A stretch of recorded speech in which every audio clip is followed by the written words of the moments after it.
Good morning students. आज का हमारा टॉपिक है gravitational force is a conservative force.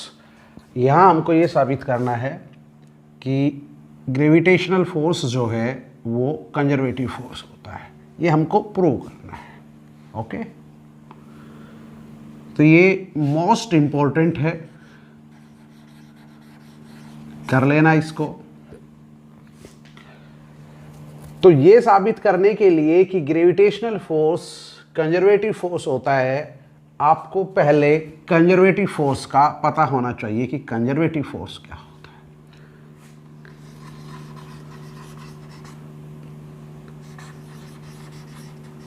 Conservative force ये क्या होता है?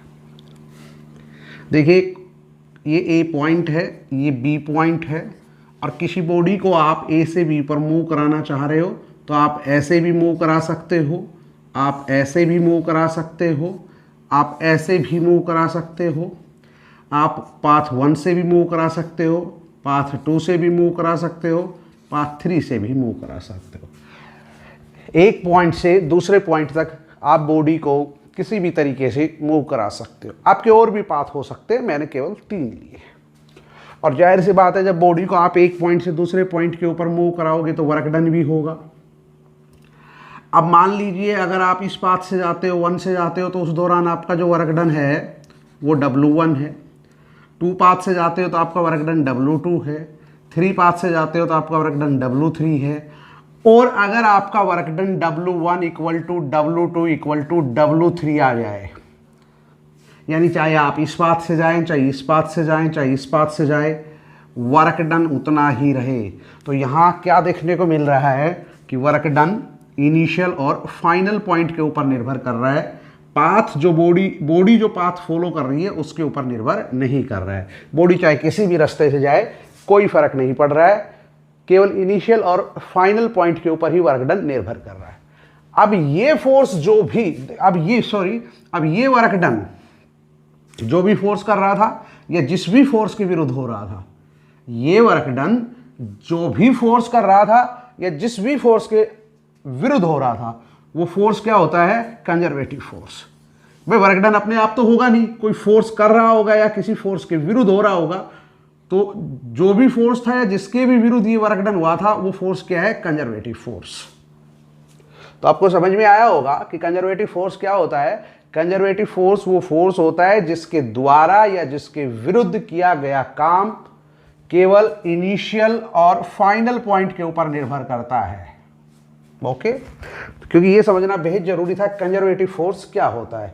अब जब आपको ये पता लग ही गया है कि कंजर्वेटिव फोर्स क्या होता है, तो अब आप देखिए, हमको साबित करना है कि ग्रेविटेशनल फोर्स भी कंजर्वेटिव फोर्स ही होता है।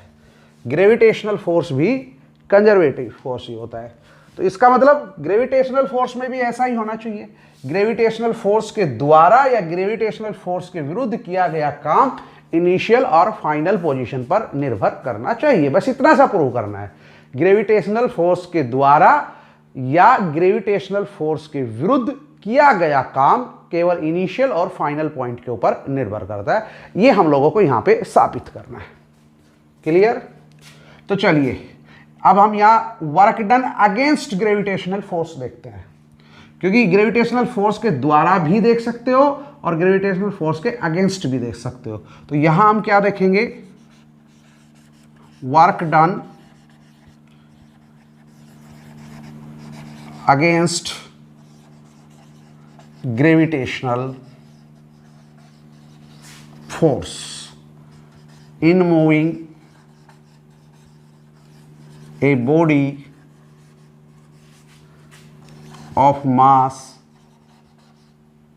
m from A to B।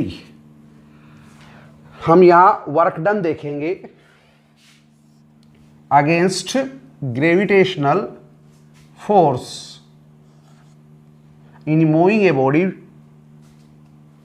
Of mass m from A to B। कोई बॉडी है एम मास की, उसको ए से बी पर मूव कराएंगे अगेंस्ट ग्रेविटेशनल फोर्स और फिर वर्क डन देखेंगे।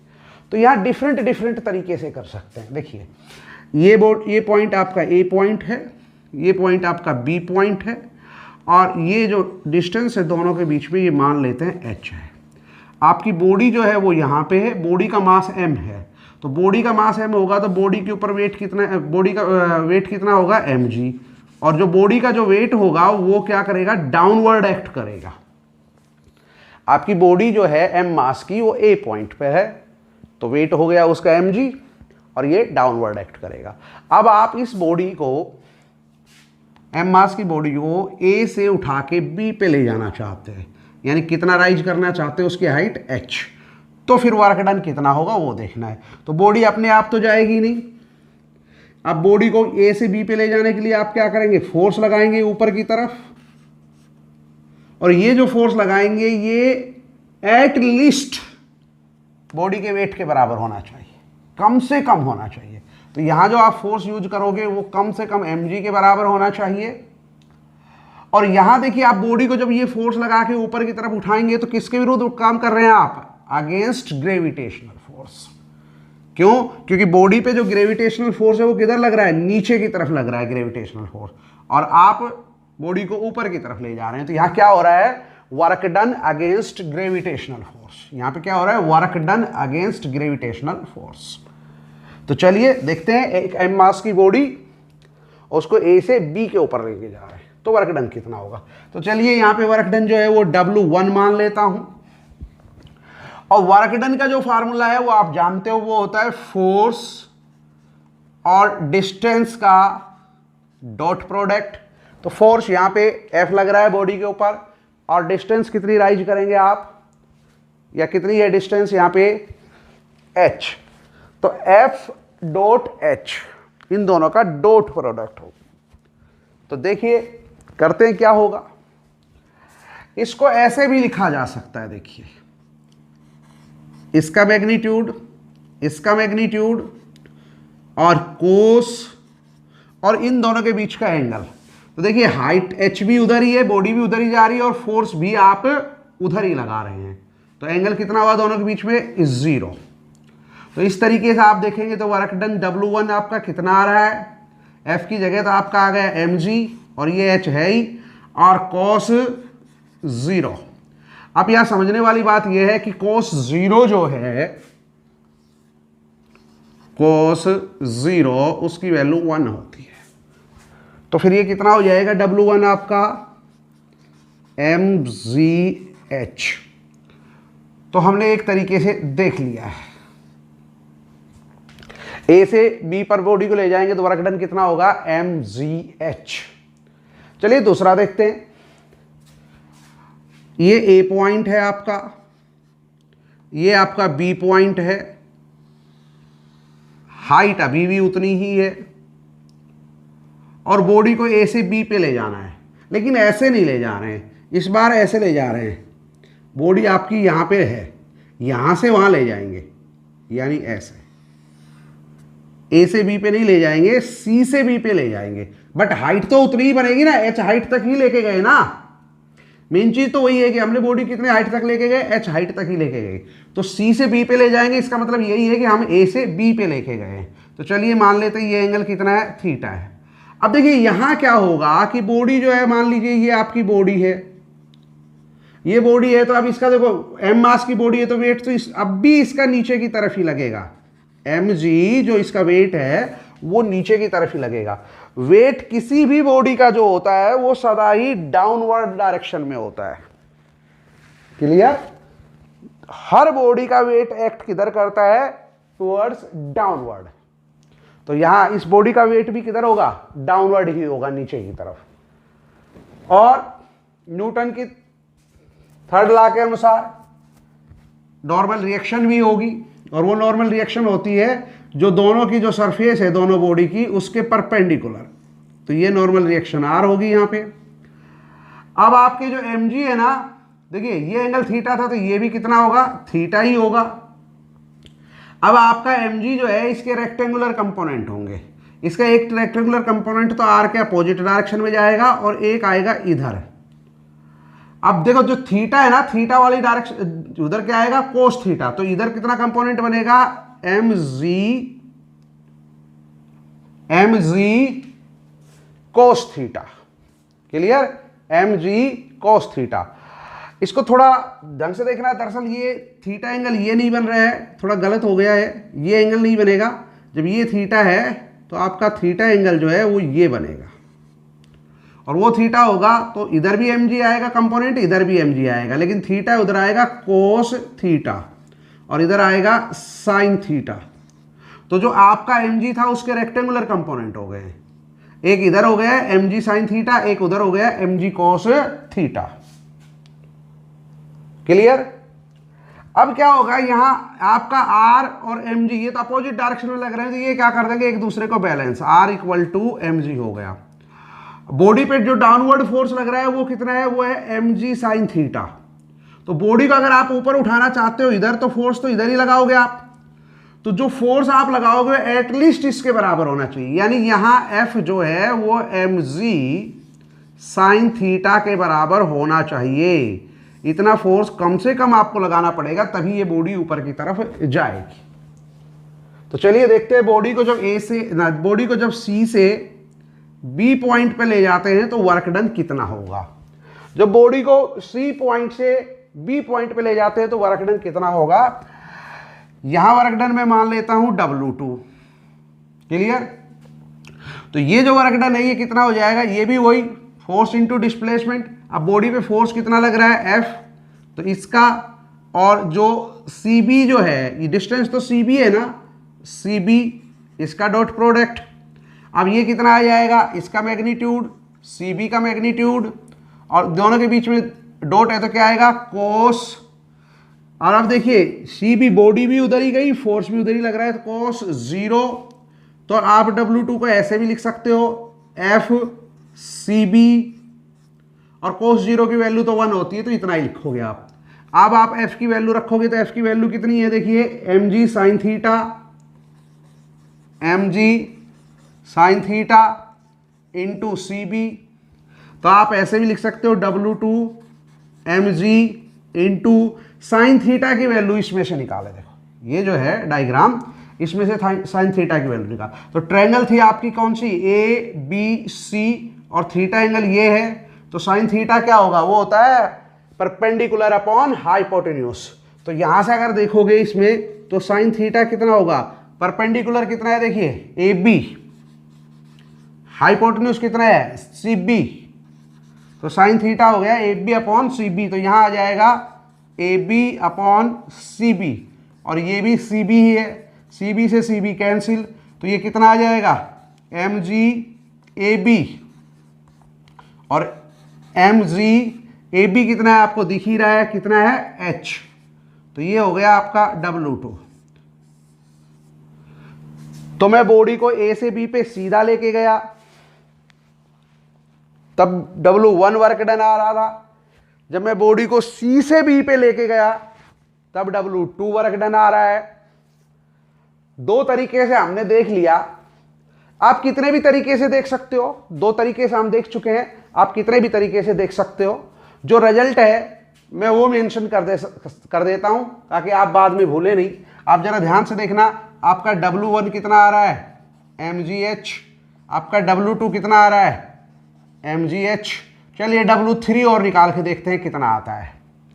A से B पे बॉडी को लेके गए mgh, यहां पर भी देखो एक ही लेवल पे, तो आप बॉडी तो राइज तो कितना किया है, हाइट तक ही किया, तो A से B पे लेके गए तो वर्क डन mgh। एक और देख लेते हैं, वैसे दो से काम चल जाता है, पर चलिए एक और देख लेते हैं कि क्या होगा।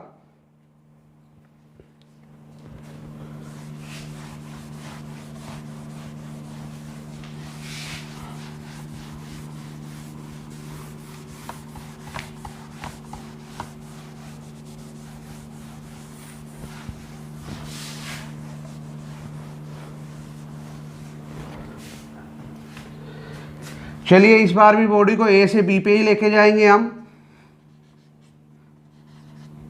और वही हाइट h है, लेकिन इस बार सीढ़ियों के थ्रू होके जाएंगे, और हमारे पास n सीढ़ियां हैं, ऐसे जाएंगे वही A से B पे ही, लेकिन इस बार सीधा नहीं जा रहे, n सीढ़ियां हैं ऐसे।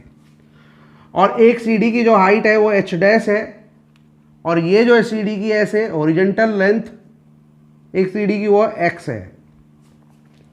क्लियर? तो चलिए वही बात, आपकी बॉडी जो है वो यहां पे है, मैं एक का निकाल देता हूं, आप जरा समझे। देखिए यहां पे यही हालात है ना, ये कितने हैं एक्स और ये कितना है एच, एच डैश और ये एक्स, ये ले लिया इतना शीशा। यहां समझे, आपकी बॉडी यहां पे है, बॉडी का मास है में, तो बॉडी का वेट कितना होगा mg। अब इतना ही वेट इतना है, तो बॉडी को ऊपर उठाने के लिए कितना फोर्स लगाना पड़ेगा f, और ये f हर हाल में किसके बराबर होना चाहिए, mg के ही। या अगर ये mg के बराबर नहीं होगा तो काम नहीं चलेगा, बॉडी नहीं उठा पाएगी, बॉडी को ये फोर्स नहीं उठा, ये फोर्स एटलीस्ट इसके बराबर होना चाहिए, ज्यादा हो तो कोई दिक्कत नहीं है, एटलीस्ट इसके बराबर होना चाहिए। क्लियर? तो यहां इस केस में देखते हैं यहां से यहां तक वर्क डन कितना बनता है। तो वर्क डन यहां से यहां तक कितना बनेगा जरा वो देख लेते हैं। वो तो क्या होता है, पूरा ही निकाल लेते हैं हम समझने के लिए। तो वर्क डन का फॉर्मूला लगा दीजिए आप। ओके, तो वर्क डन कितना हो जाएगा, देखो फोर्स इंटू डिस्प्लेसमेंट। अब यहां से यहां तक की दूरी कितनी है, एच डैश, ये। तो ये वर्क डन कितना हो जाए एफ, देखो इसका मैग्नीट्यूड, इसका मैग्नीट्यूड कोस, और देखिए फोर्स भी ऊपर ही लग रहा है और एच डैश भी ऊपर की तरफ ही है, जाना बॉडी भी ऊपर की तरफ ही जाएगी और फोर्स भी इतना ही है, यानी डिस्प्लेसमेंट और फोर्स की डायरेक्शन सेम है, तो कितना आएगा 0। तो यहां आ गया एफ एच डैश, क्योंकि यहां डिस्प्लेसमेंट कितना है एच डैश, तो एच डैश। तो कुल मिला के अब मैं इसको इतना लिख सकता हूं, कितना आ रहा है ये आ रहा है आपका, एफ की जगह वैल्यू रख देते हैं, यानी एम जी एच डैश, और cos 0 की वैल्यू 1 होती है, यानी इतना वर्क डन आपको करना पड़ेगा बॉडी को यहां से यहां पर ले जाने में। तो एच डैश हाइट जब आप राइज करेंगे तो आपको इतना वर्क डन करना पड़ा। अभी आपको बॉडी यहां से यहां भी ले जानी है, तो इसमें कितना वर्क डन करना पड़ेगा वो भी समझना पड़ेगा हमको। तो वो वर्क डन कितना होगा, उसमें भी वही फोर्स इनटू डिस्प्लेसमेंट। तो वही चीज अब हम यहां देखेंगे, बॉडी यहां आ चुकी है, बॉडी का वेट कितना है mg, नीचे की तरफ, बॉडी को इधर ले जाने के लिए बॉडी पे फोर्स लगाना पड़ेगा, और फोर्स हम लगा रहे हैं। अब जब बॉडी यहां पे आ गई है तो फोर्स लगा रहे हैं इधर ऊपर की तरफ, तो फोर्स लग रहा है ऊपर की तरफ। क्लियर? और बॉडी मूव किधर कर रही है, इधर। तो यहां कितना हो जाएगा, यहां हो जाएगा फोर्स और डिस्प्लेसमेंट का डॉट प्रोडक्ट वर्क डन, यानी फोर्स डिस्प्लेसमेंट दोनों का मैग्नीट्यूड कोस। अब देखो फोर्स आपने अपवर्ड डायरेक्शन में लगाया, डिस्प्लेसमेंट बॉडी का हुआ इधर, तो दोनों के बीच में एंगल कितना 90 डिग्री, तो कोस 90 डिग्री, और कोस 90 डिग्री कितना होगा, वो होगा 0। तो इसका मतलब ये कितना हो गया, ये हो गया एम जी, एफ की वैल्यू तो एम जी ही है, देखिए ना एफ की वैल्यू तो एम जी ही है, इतनी रहेगी, और एक्स और 0, तो यानी ये आया 0। क्लियर? तो कुल मिला के एक स्टेयर का केस देखा था मैंने, ऐसी एन स्टेयर है, मैंने केवल यहां से यहां तक देखा है। तो यहां से यहां तक जो टोटल वर्क डन बन रहा है, कितना बन रहा है एक स्टेयर में, देखिए वो वर्क डन बन रहा है आपका एम जी, आप ऐसे लिख सकते हैं। क्लियर? कितना बन रहा है आपका m g h dash, m g h dash, और आप कोस 0 भी लिख सकते हैं। क्लियर? कोस 0 की वैल्यू बाद में रख लेंगे, तो कितना बना m g h dash cos 0, body को यहां से यहां तक ले जाने में। देखिए है ना f h dash cos 0, f की वैल्यू रख देंगे एम जी, तो कितना हो गया m g h dash cos 0। अब यहां से यहां तक ले जाने में वर्क डन कितना हो रहा है, वो ये रहा देखिए, तो वो हो गया आपका एफ एक्स, सॉरी एफ की वैल्यू रख लेते हैं एम जी एक्स कोस 90 डिग्री। अब ये वर्क डन और ये वर्क डन आप जोड़ दें, तो एक स्टेयर, यानी एक स्टेयर जब आप कंप्लीट करेंगे ऐसे, तो इतना वर्क डन करना पड़ेगा। क्लियर? मैं पहले आपको अलग से केवल एक स्टेयर का केस समझा रहा हूं कि उसमें आप एच डैश हाइट तक ले जाएंगे बॉडी को, और फिर एक्स हॉरिजेंटल डिस्प्लेसमेंट कराएंगे बॉडी से, वो उस दौरान कितना वर्क डन बनता है वो मैंने एक अलग से निकाला है और आपको दिखाया है कि हाँ इतना बनेगा। क्लियर? तो फिर बॉडी को यहां से यहां ले जाने में कितना वर्क डन करना पड़ेगा? एक स्टेयर का निकाल चुके हैं ना, स्टेयर कितनी है n, तो सिंपली इसको n से गुना करते। क्लियर? सिंपली n से गुना करते। तो देखिए मैं करता हूं इसको,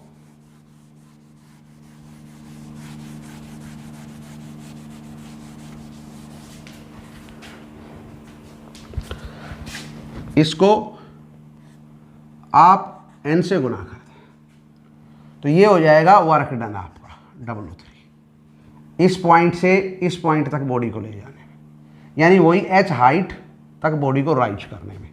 तो ये W3 कितना आएगा जरा ये भी देख ले, ये कितना हो जाएगा? ये हो जाएगा n mg h डैश, इसकी वैल्यू तो आपने पहले ही देख ली थी और इसकी वैल्यू 0 होती है तो ये हो गया 0। तो W3 कितना हो गया आपका? n mg h डैश, तो ये कितना हो जाएगा? ये हो जाएगा mg n h डैश, और ये n h डैश कितना होगा? देखो टोटल हाइट यहां से यहां तक कितनी है? h, और वो h हाइट किस में डिवाइड हो गई थी? h स्टेयर्स, n स्टेयर्स में, एक में h डैश, दूसरी में h डैश, तीसरी में भी h डैश। तो ये सारे h डैश जब आपके जुड़ जाएंगे तो कितना बनेगा? h, यानी n, इसको n स्टेयर है तो एक स्टेयर की जो हाइट है उसको n से गुना कर दे तो n h डैश, तो ये कितनी बन जाएगी? टोटल हाइट यानी h। तो फिर आपका W3 कितना आएगा? वो आएगा mgh। तो यहां पर भी देखिए आपका वर्क डन कितना आया? mgh। तो ये भी कितना आ रहा है? mgh। अब यहां समझने वाली बात है, क्लियर? अब समझने वाली बात आई है, हमने 3 अलग अलग कंडीशंस में देखा कि वर्क डन कितना होगा। हर बार हमने बॉडी की कितनी हाइट तक बॉडी को राइज किया? h हाइट तक, यानी a से b तक ही लेके गए। हमने h हाइट ही राइज किया था h, और h कितना था? ab के बराबर, तीनों ही केस में। क्लियर? हमने सीधा किया a से b तक, तब भी आपका वर्क डन mgh। हमने स्टेयर के तरीके से गए तब भी आपका वर्क डन mgh। हम इस तरीके से गए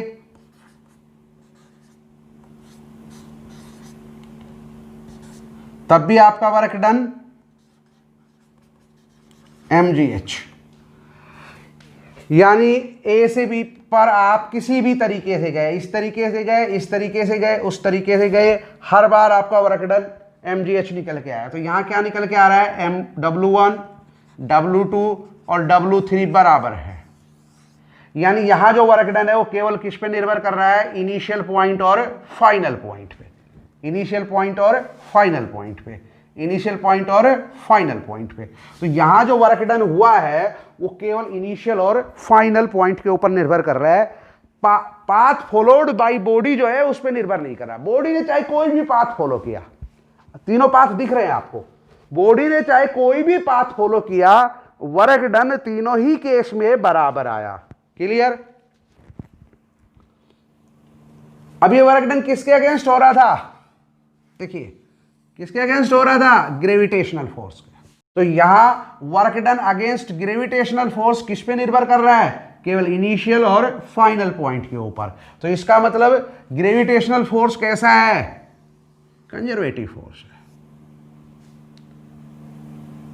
अब ध्यान दें इस चीज को, क्योंकि ग्रेविटेशनल फोर्स कंजर्वेटिव फोर्स है, तो यह साबित करने के लिए आपको पहले कंजर्वेटिव फोर्स का पता होना चाहिए। तो यहां साबित हो तो गया work done against gravitational force यहां केवल इनिशियल और फाइनल पॉइंट के ऊपर निर्भर कर रहा है, path followed by the body है उसके ऊपर निर्भर नहीं कर रहा। तो इसका मतलब ग्रेविटेशनल फोर्स कंजर्वेटिव फोर्स है, क्योंकि कंजर्वेटिव फोर्स में ऐसा होता है कि किसी फोर्स के द्वारा या किसी फोर्स के विरुद्ध किया गया काम केवल इनिशियल और फाइनल पॉइंट के ऊपर निर्भर करता है।